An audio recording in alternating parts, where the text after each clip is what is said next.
best shot at trying to tell you or share with you my thoughts today on why we should vote you when it comes to the EU referendum. We're now, around 6 weeks away. This is an incredibly important campaign. But specifically, I'm here today because I myself I've had a business background, and I, of course, as the employment minister, understand the role that businesses and small businesses in particular play when it comes to being at the heart of our economy, when it comes to supporting investment, jobs and growth. And importantly, I also think that too many politicians, and yes, I am a politician, spend too much time criticising businesses for all the wrong reasons, by the way, but they never actually talk up business, and in particular they fail to recognise the extent of the hard work that you all put into your businesses, the fact that many of you are SMEs, you're small businesses, for you it is your life. You're investing yourself constantly in what you do, and in particular growing your business. So just from a personal point of view, because I come from a small business background, from a family business background as well, I really just want to kick off by paying tribute to everything that you do, and all the important work that you do when it comes to supporting our economy, and also as job creators. And I say that obviously as the employment minister, that is incredibly important. And of course, I'm also a firm believer in setting businesses free from rules, from regulation, and importantly giving you the freedom to succeed so that you can innovate, so that you can invest. And part of the barriers to businesses, and you will all be familiar with this of course, is down to the regulation, the red tape and the barriers that act to businesses. So for example, I know that for every pound that you spend when it comes to complying with rules and regulations, is a pound that is taken away from investment, your investment in your frontline business. And as a result, more often than not, and I know this, I'm a member of Parliament, I'm a member of the government, you expect your politicians to take action on your behalf. But I think it's fair to say, and I can say this to you all, and I don't think you'll be surprised by this, so quite frankly, many of us are powerless to take any action. And there's a very good reason for this. Governments and Parliament can only go so far when it comes to cutting regulation and red tape. And the real elephant in the room is, of course, the European Union, and the fact that far too much of the rules and regs that we have actually signed up to, some of it unknowingly, are because these are rules and regs that are made in Europe. And I believe that as long as we remain a member of the European Union, our hands are tied. So you heard from my colleague Dan Hannan earlier on. Dan is a classic example of a member of the European Parliament. He is powerless to stop many of those rules and regulations that are made by the unaccountable and unelected bureaucrats in Brussels. They don't know about small businesses, they haven't a clue as to how to run a small business. But you know what they do? They come up with the rules, the regulations, and they dictate outwards and downwards to businesses, not just in the UK, but across the European Union. British ministers and members of the European Parliament are left to plead your case, basically, in the British case, to the bureaucrats. But, while you're all being held back, we aren't able to affect that change because of one very simple rule, is that we are outvoted. We are constantly outvoted when it comes to all those big forums, those employment forums, those discussions. And so we can't even hold those guys in Brussels to account. We can't hold them to account on your behalf, let alone on behalf of the British Parliament as well, or on behalf of the British government. And so my view is that as long as we remain in the European Union, and as long as we comply with the structures, the institutions of the European Union, their unaccountable ways, we are unable to change it on this. The UK itself has never managed to block a single proposal from becoming law through the European Council. We have opposed 72 measures in the European Union Council, all of which have been ignored, completely ignored. So despite the fact that we have MEPs, despite the fact that we send all our civil servants there to sit around those negotiating tables, and many of them, more often than not, we send ministers there as well, all our views have been ignored. And while our success rate in standing up for British interests in the European Union is absolutely woeful, in the last session of the European Parliament, which basically started in 2009 and ended in 2014, 1,900 motions were passed and very few were opposed. So in terms of the total number, 84% were passed, and we were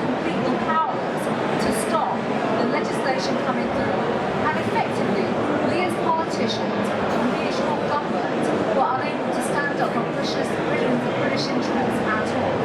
And 5 times in every 6 votes, European MEPs, so these are the other MEPs, not the British ones, are blocking our national interests.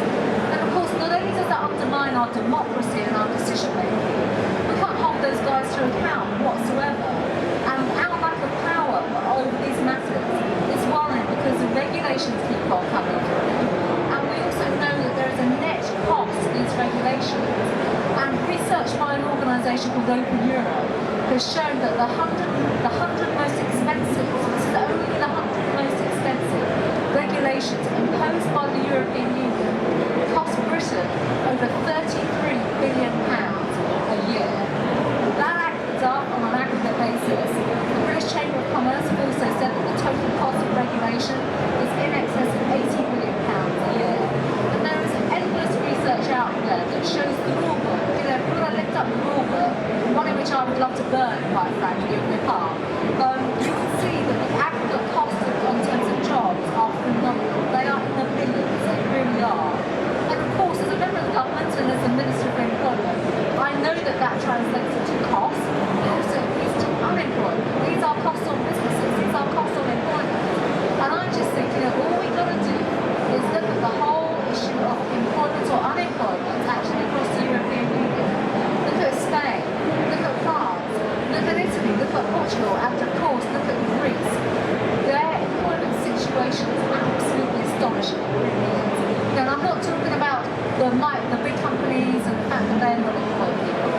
I'm talking about the fact that their economies have had so much health self-harm done to them through the Eurozone crisis and the fact of regulation and red tape that they don't have the freedom to succeed. They simply cannot employ people now in the way in which they previously employed people.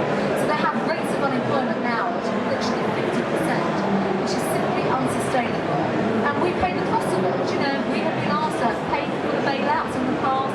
We'll be asked to sign up to greater integration and greater bailouts and take on board the burden of this cost if we want to remain in the European Union. So as far as I'm concerned, by leaving, you as employers, you as businesses would have the freedom to succeed, the freedom to innovate. We'd also have our money back as well. So we shut out £350 million per week. We could spend that on our priorities in a way which we simply cannot right now. And also we can liberalise our economy in a way that we cannot right now because we are just squashed by the burdens of Europe. And I believe the only way we can liberate ourselves is, of course, by voting to leave on June the 23rd. But of course there's more to this as well than, you know, the cost, the regulation, yes, the self-harm, as I call it, with unemployment rates at a very high level in Europe. We also know, and the figures show this, that Europe as a trading bloc is in decline compared to the rest of the world. The fast-growing economies in Asia, in Africa, and Latin America is completely where the future growth is. We should not kid ourselves about this. You know, we've heard a lot about China in the news this week. But you know what? I've done a lot of work in the Middle East, in India. I represent the UK-India relationship on behalf of the government and the Prime Minister. Look at the work that the government has done when it comes to the UK-China relationship as well. These relations are pivotal to the future success of the British economy and our own economic growth as well. But we should not kid ourselves here too. China and India has the largest working age population in the world right now. We are kidding ourselves if we think that we should disproportionately spend more time talking to the declining bloc of the European Union at the cost of ignoring China, at the cost of ignoring India. And I can tell you now that all this time where there is no EU-India trade deal, and there isn't one at all, because all the negotiations and all the talks are stalled, while we just sort of skirt around that, we are missing out on the opportunities to have those good business relationships and even embed ourselves in countries like India as well, where we can support them on their economic growth. Instead, this government has a very patronising view that we just throw aid or development money to countries rather than empowering them and giving them the freedom to liberalise their economies through having direct trade deals. And so we know that a free and independent United Kingdom will be able to take back control of its trade policy and build crucial links in a way that the current government has failed to do so because we're spending all our time with you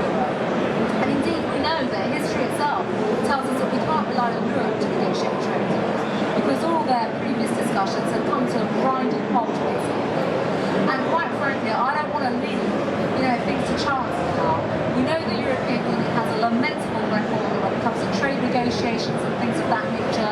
I personally feel they've stolen our own voice. They do not represent us. They do not speak up for us, which is why we need to take back control. And so, on top of that, of course, we can take back control when it comes to trade, by liberalising our economy, by going around the world as well in a way in which we've not been able to, by reclaiming our seat on the World Trade Organization as well, by having our voice heard.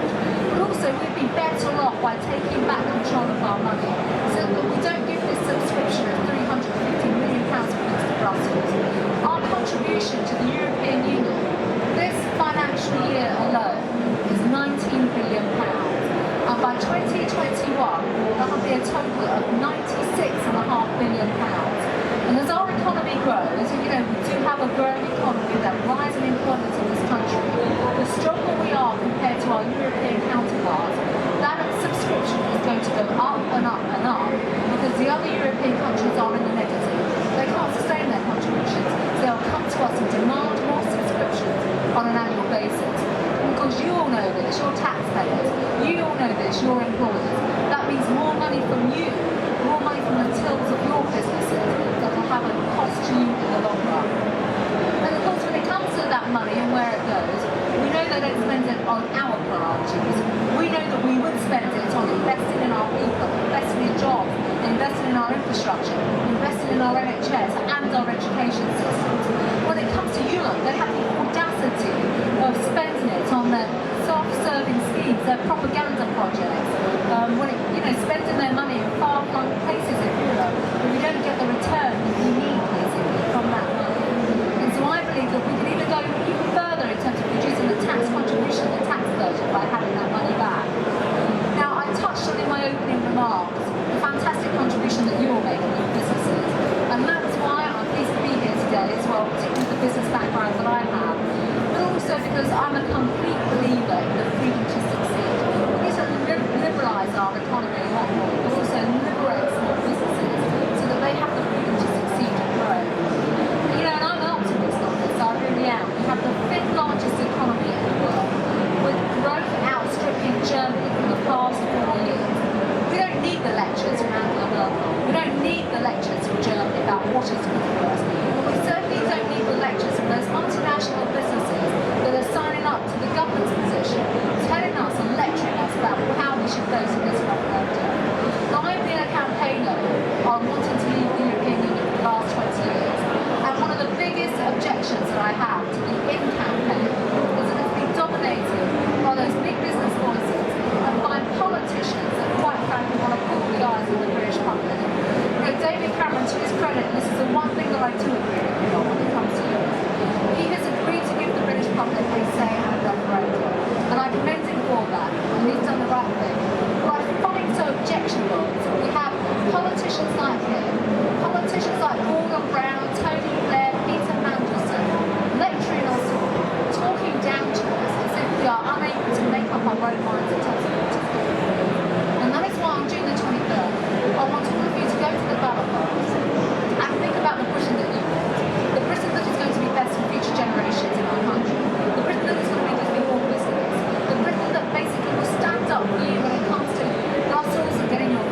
questions. If we can bear it, we can try and compete with the noise.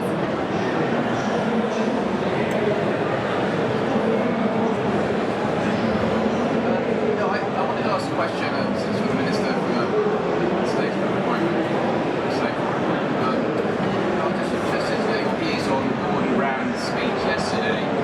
He was scaremongering about leaving would mean more work and less holiday pay for people to leave. It's interesting that when I was studying EC law and my studies prior to the euro coming into existence, professors were saying at the time that if there was withdrawing from the common agricultural policy and no longer having to contribute to the EU budget, enable the government to cut UK taxes and increase public spending. And there's just a whole list of arguments which counter what Gordon Brown says. I mean, I think it's just more scaremongering by the government. Thanks very much for your comments, and there are a couple of points that I'd make. Of course, for the INCAB, they are struggling to get the Labour voices heard, so that's why they're focusing on employment rights and things of that nature. So let me just tackle that issue first of all. It is a nonsense to say what Gordon Brown said yesterday, because quite frankly, the British Parliament is in charge of our employment legislation. So it is wrong for him to go around scaremongering and saying that people's employment rights would be cut if we were to leave the European Union. The British Parliament has been far more progressive when it comes to employment rights and legislation than many of the other member states of the European Union. So they are distorting the position and the actual reality there. There is no prospect of a change to working conditions or working rights, but Labour know that by talking about this particular area, they think that they can scaremonger amongst Labour voters and hopefully drive them out. Your second point is absolutely right, which is of course, if we were in control of money and we didn't have this subscription on a weekly basis, the next fiscal year of £19 billion, we could change what we do domestically. We could, yes, spend money on our priorities, as I've said in my remarks, but importantly, I did touch on this as well, it would give any government the freedom to, change their policy on VAT, for example, their tax policy, ease the tax burden in a way that would be of greater benefit to small businesses and entrepreneurs. And quite frankly, I relish the day, when we get a government that wants to do more to liberalise when it comes to red tape and regulation and empower small businesses and actually talk about reducing the tax burden in a way which we've not done since the 1980s when it comes to businesses. One of the great things about previous Conservative governments and the great chances that we had, people like Nigel Mawson, who I'm campaigning with in this campaign, is that he was the type of Chancellor of the Exchequer that understood the burden of taxes and what that meant when it came to businesses. Higher taxes, there's no rocket science in science to any of this at all. Higher taxes are more burden on businesses. The lower taxes you get, obviously, get more coming back into the Treasury and the coffers to you. We need to do more in this area. And I also believe in simplifying taxes as well. So we have to think much more progressively and change our approach in the long run. And I would love to be part of a government that's in that space for us to do that.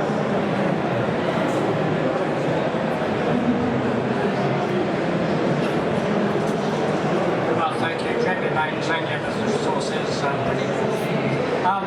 Very interesting talk.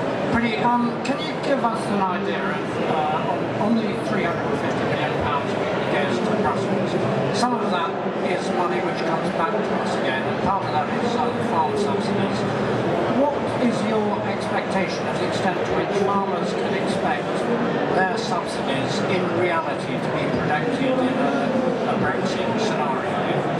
And what proportion of that £350 million is it your view that goes away totally from the UK, that's to say goes to administration costs of the EU itself and to support for other countries which you touched on? But can I just add one? I'd be interested to know as well what your view is of the probability ultimately of Turkey joining the EU. Thanks, Jamie, and it's great to see you here. So a couple of points, first of all. large contribution. 350, by the way, is it's a slight underrepresentation. It's slightly higher, but we'll just round that figure off. So, quite frankly, when it comes to farmers and subsidies, you get about £10 billion back, basically. But let's be very clear, it comes with conditions as to how we can spend that money. So, we have no choice as to how that is spent. So the European Union takes away our money, basically. We have this subscription. They don't have the audacity to give us, a bit of it back and tell us how to spend it, basically. That is the point that Jamie's making in terms of farmers and things of that nature. Now, I was with my farmers in Mid-Essex on Friday, and I can tell you now, obviously they have anxieties about this in terms of what it means as to whether or not they will get money back. And my argument is very clear. Not only will they get money back, they'll probably get more money back because it will not have to go through stupid and bureaucratic and expensive schemes in which that money is recycled and processed. So we'd cut all that nonsense out and we'd make sure that it goes back to them in a straightforward way. And I'm very conscious that single farm payments, governments have screwed that up left, right and centre. We can't even administer that. And we have all sorts of other farming payment schemes and mapping projects as well that are completely gone pear-shaped. We could change all of that, we could simplify everything, we really could, because we'd not have to conform to the bureaucracy and the regulations and the processes of the European Union. So I'm completely positive and optimistic about it. So much so that I'm just going to give you this anecdote. While I was on the DLR here, one of those farmers that I saw on Friday sent me an email to say that he will allow us to now put up vote leave signs across all of his sides in that part of Mid-Essex. So, they recognise that. And the other point, of course, is that, yes, spending on our priorities, absolutely. But where does the money go right now? So, we know for a fact, and I don't have the list, I've got a great list there, and it's probably worth sharing through vote leave with too many of you here today, of where that money goes. I was being very generous when I described the EU as spending our money on propaganda projects. I mean, that is a real underestimation. They spend it on leaflets and all sorts of things. They spend it obviously on subsidies to other countries. They give out handouts to other countries. It is endless, it really is. And that's over half of the money that we actually give them in that subscription as well. So it is enormous. So, the return that we could get back would be phenomenal, because that's our money. That is your money that's effectively going over there, with no oversight, by the way, no accountability. They've done to audit, their own financial position over the last 20 years. You would not be able to run your business like that without having HMRC knocking on your door within 5 minutes. And yet these guys have been able to get away with it. Now, of course, when it comes to Turkey, it's not just Turkey. 5 countries have been lined up to join the European Union. And in terms of total population, that's 88 million more people that could basically travel through the European Union and have access to the United Kingdom through Schengen, open borders. And I think it's no coincidence whatsoever when you hear reports from, the head of Interpol, former head of Interpol, basically describing the European Union as a passport-free zone. Our borders are going to move so much further towards Syria, towards countries where there is so much instability. And it's worth saying as well, with the 5 countries that are lining up to join the European Union, we're already paying for them to go through their membership process. So recently we paid £2 million in literally helping them process their own applications to join the European Union. But on top of it, think about the countries, those countries themselves. So Serbia, Montenegro, these are economies that are not as strong as our own economy. These are economies with very big social challenges and social issues as well. Do we really want to be picking up the tab now for some of the social costs, the wider economic costs? They have very high rates of unemployment. They also, where there are other issues as well, I think, when it comes to the cost to us in the future. If you look at the minimum wage in many of the other EU countries, it's much lower than our own minimum wage as well. And we've just introduced a new national living wage, which you will be familiar with as employers, which is a cost to our new national living wage will act as a pull magnet to people travelling over from those countries of the European Union, but potentially 5 other new countries wanting to join the European Union as well, which will have a big impact on us. And I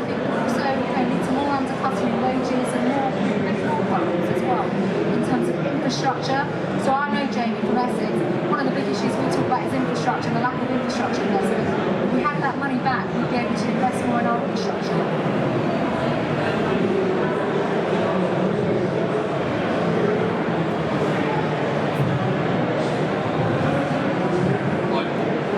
Just speaking from a small business perspective, and we've got the European Union, and it's supposed to regulate competition and ensure that we have a level playing field. But I've got particularly right with one company, and it's allowed that company, monolithic company, to take over another telecoms company, which this particular company happens, the head of this company is lobbying very strongly to remain in the EU. We heard yesterday that the biggest competitor isn't allowed to merge, Tree taking over O2. So I'm staggered. I think the whole thing is a misnomer. You've just highlighted what I would just basically describe as a completely unarguable position that businesses have been taking, large businesses have been taking. So when it came to that telecoms merger, quite rightly the issue of competition came up, what that would mean for competition, and quite rightly that was taken out. But I think what we're seeing when it comes to the business voice in this debate, it has been dominated by big business. We should not kid ourselves about this at all. I'm sick to death of reading about the CBI's position. I'm sick to death of, reading about multinational companies and the fact that they're writing to their staff to tell them that their job will be at risk, basically, if they voted to leave the European Union. I found it very disturbing yesterday. The Chancellor of the Exchequer was in front of the Treasury Select Committee, and basically he was encouraging larger businesses to write to their employees to basically say that leaving the European Union would be bad for jobs. That is a complete distortion of reality, quite frankly. And the other point to make is, of course, those big business voices and the CBI, they spend all their time lobbying Brussels to look after their interests in themselves. They don't give two hoots about small businesses, and they really don't want competition either. They group together, they club together. It's a protectionist racket, quite frankly, to freeze other people out, freeze new entrants out, to make sure that competition doesn't come into their sector, which is why we need to open up and challenge it, basically, and open up, the access. When it comes to doing more business in a single market, but also the ability for British businesses to trade in a way in which these guys are blocking British businesses, smaller businesses, and new entrants and companies in the marketplace.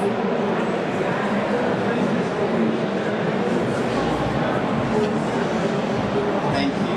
I'm still a fence sitter on this, so I've read the Dublin Protocol, I've read TTIP, I've read the Lisbon Treaty. I've watched Mr. Johnson before the Treasury Select Committee. So I do a lot of reading, and right now both sides are scaremongering, whatever that means. So one question I have, and Mr. Johnson mentioned this during the Treasury Select Committee, is he wants a British deal. Okay? But I did not get any details of what the British deal is. So does the UK want to trade with the European single market, or it just wants to stand outside? I think this comes back to my point that we need the freedom to do our own thing, basically. We don't need to be shackled to a particular model, and I'm a really big believer in that.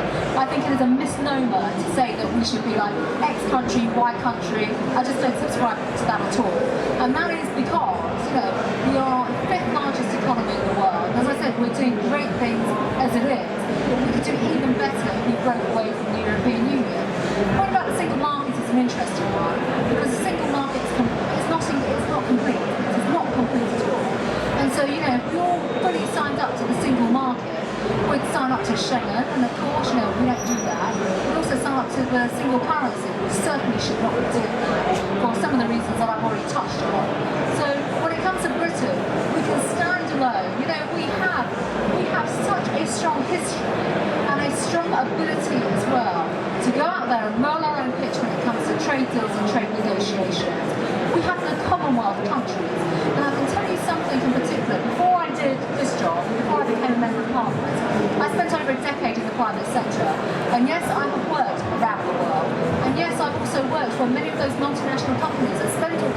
Brussels, by the way, too. And one of the biggest insights that I picked up while I was working overseas, particularly in parts of the world like Africa and our Commonwealth countries, is the despair that they felt, and this was when Tony Blair was Prime Minister and Gordon Brown was Prime Minister as well, the fact that they had been neglected by the British government when it came to investing in them and their future. As I said, we're happy to give aid money and development money, but we will not support them in terms of doing more on trade and investing in them and their economy. And that's exactly what we should be doing. And also there are many other examples. I can bring up examples ranging from the GCC states, ranging to Australia, ranging to New Zealand, as well as India and China too. That is exactly the British way forward. And we should have the courage of our convictions to go and do it. And I think the point about the guys that are in the camp, I just think by talking down our country and saying that, everything is at risk if we were to leave the European Union, actually is a poor reflection on them. They are talking down their ability as politicians as well as business leaders to go out there globally and roll the pitch and don't get a better deal than them.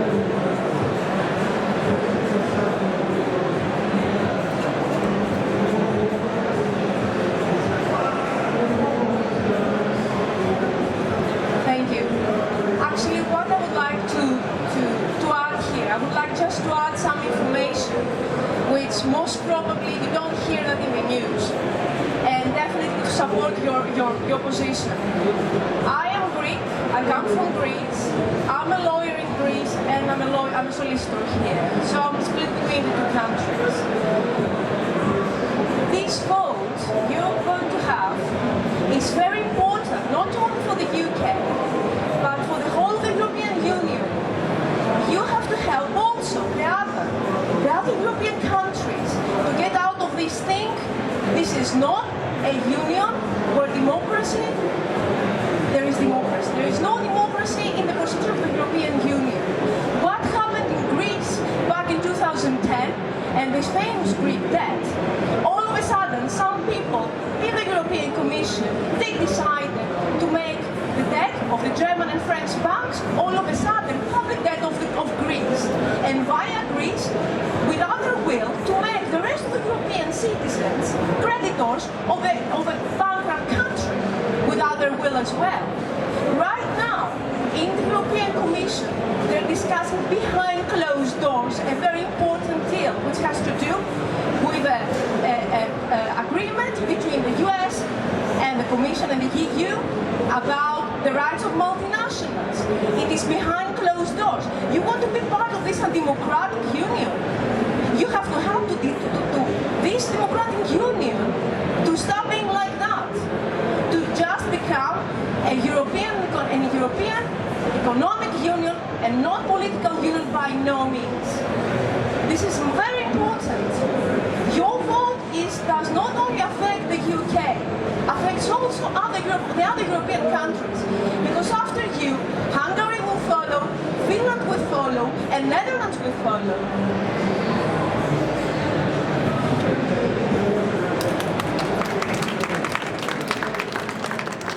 Thank you so much for your comments, and you're absolutely right.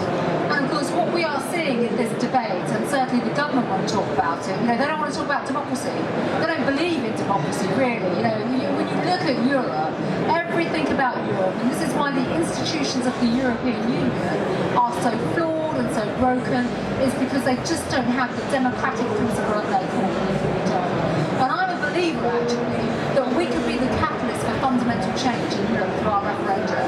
And that is why we need to vote. And that is why we need to send a very clear signal, actually, across the European Union that they can't sit in this cartel position that they occupy right now, in Brussels, in Strasbourg, behind closed doors, run by the unaccountable elites, because that's what they are, we'll pay for them. And they can't dictate downwards. This referendum, if we vote to leave, will, in my view, re-establish the democratic principle across the European member states, and that'll be a great thing for the citizens of the European Union. And actually, it'll be long overdue as well. And I think when it comes to the situation in Greece, you're absolutely right. I mean, it is a travesty what has happened. One of my colleagues this week, my former Secretary of State, Ian Duncan Smith, spoke about how the European Union has now become a continent of the haves and the have-not. And you look at the problems, the social problems, the unrest, the discrimination, the unemployment, that's not a good thing to sign up to. Which is why I'm convinced, the in-crowd are just coming up with the backward statements that they are, because they're not interested in the actual cost of membership of the European Union that we see on the citizens of the European Union. I must add something. In Greece, approximately 40,000 people for the last 5 years have committed suicide. Just notice now. 40,000 people. They don't say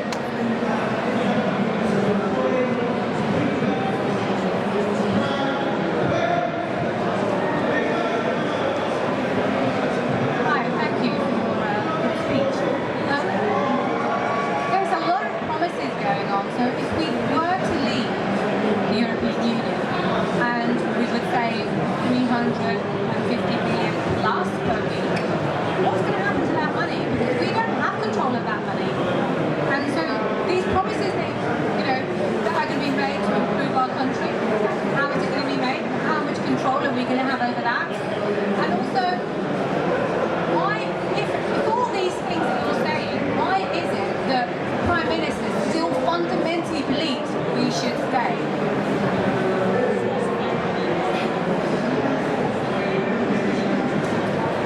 Very well, because we give it all to Europe. So there you go, and we've stopped doing that and we put it on our priorities. I can't hear you. Oh, we've already said that over 50% goes, and so in terms of what comes back, it's limited, and what comes back with conditions in terms of how we can actually apply that as well. And so all of that would completely change. It would all change. It really would. And in terms of why they're taking the position that they are, that's a matter for them to argue. I mean, what I'd say right now, I don't think it's being argued particularly well, because actually it's become about fear, and that is completely counterproductive. And I say that because at the end of the day, the public will decide, and that's right and proper. And I refer back to the comments that I made earlier on. I think it's disgraceful that actually this debate so far has been led by, the elite, by multinational companies and institutions that do very well, basically, out of the European Union. And just to give you an illustrative point, when I speak about coming back to spending that money on our priorities, think about what we could achieve if we spent more of that money on our public services, on the NHS and on education. Those elites and members of the CBI don't have to wait 2 weeks to see a GP like my constituents do. And I want to change that, basically. And that's exactly why I believe that money should go on our priorities.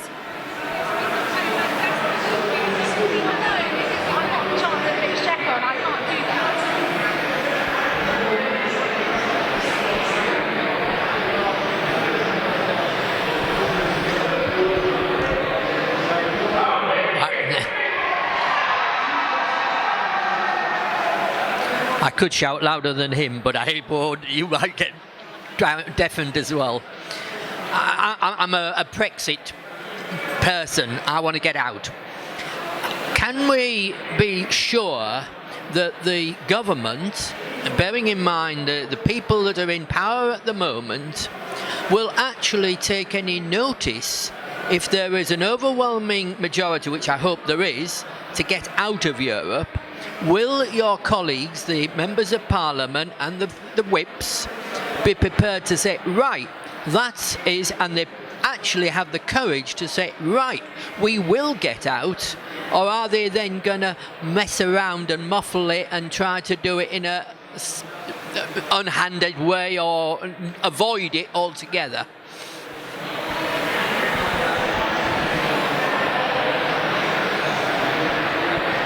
Well, thank you very much for that. I'm very clear about this entire referendum. First of all, we're only going to get one vote, okay? This isn't going to be like previous referendums that took place on the continent, where they kept on voting until the European Union and the institutions got the right answer that they wanted. this is why we need to vote Leave, basically. You know, about re-establishing the democratic principle, and that is something that cannot be ignored whatsoever. To his credit, David Cameron has said that he will conduct the will of the British public, win or lose, basically. And that means government will have to get on when we vote to leave to deliver the will of the British public. And that also means that the civil service, who are currently working with the government to stay in the European Union right now, that entire government machinery that they're throwing, the £9 million that they're spending on the leaflets and all of that kind of nonsense, will have to stop, and they will have to listen to the voice of the British public and start working across every single government department to actually bring in that outcome as well. So there are no ifs or buts or shuffling around and sort of waiting for a different day in the week to think that the mood might change. This is it, basically. We'll have to get on with it, and it'll be the duty of the government, as ever, and the responsible government, to get on and do the right thing and deliver on behalf of the British public. A couple more questions? Are we there? One last question. Excuse me. If the Leave campaign loses the referendum, do we run the risk of being the fall guy for Europe? Will they sort of say, well, they want to stay, but we're going to change the terms and make it harder for us?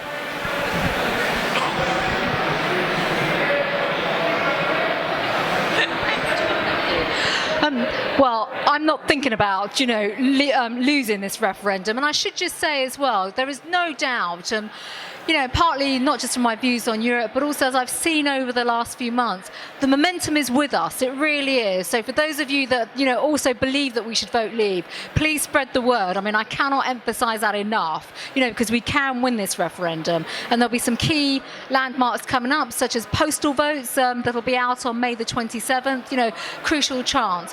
But actually, I think to your point and your question in particular, Europe is unsustainable. It really is in its current form. Europe and its institutions are unreformable. We have seen that through David Cameron's failed renegotiation. He went in basically with a very, very weak set of objectives, and what he achieved, was all he was ever going to achieve anyway. And it is tough to negotiate with them because they're so unreformable. But what I think will be interesting, and I say this as someone who has had to do business with the institutions in the European Union, they spend all their time pleading with us to remain, that they need us. So I don't see them changing the terms and conditions in any shape or form whatsoever. What they will continue to do, though, is focus on the enlargement of Europe, more countries joining the Eurozone as well. The Eurozone is unreformable. They're not going to reform it, but they will continue to grow it. And there is a very clear vision that has been published, and that is called the 5 Presidents Report. I still find it laughable that they need 5 presidents across the institutions of the European Union, but they have them, and they've all come together to produce this report. And basically, you can look it up anywhere. It's on Google. It's a public document. But it is the vision for enlargement, for further integration, for creating a more political union, and they will stick with that, irrespective of whether or not we vote to leave, basically, or whether or not we vote to remain. If we vote to remain, there are greater risks of voting to remain because they'll sign us up to it, basically, and they'll expect us to just go with the flow. We'll become sheep in that process. As I've said, they outvote us when it comes to votes that take place because of QMB and the enlargement and the membership and the caucusing that takes place when it comes to votes, which is why we absolutely need to vote to leave.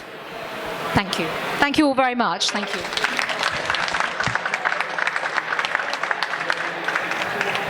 So in about 10 minutes, we've got Lance Foreman, who's going to be speaking to us. He is the owner of H. Foreman & Son and is going to be speaking, Is Brexit Good for Business? So do stay with us. Thank you. Thank you, Priti.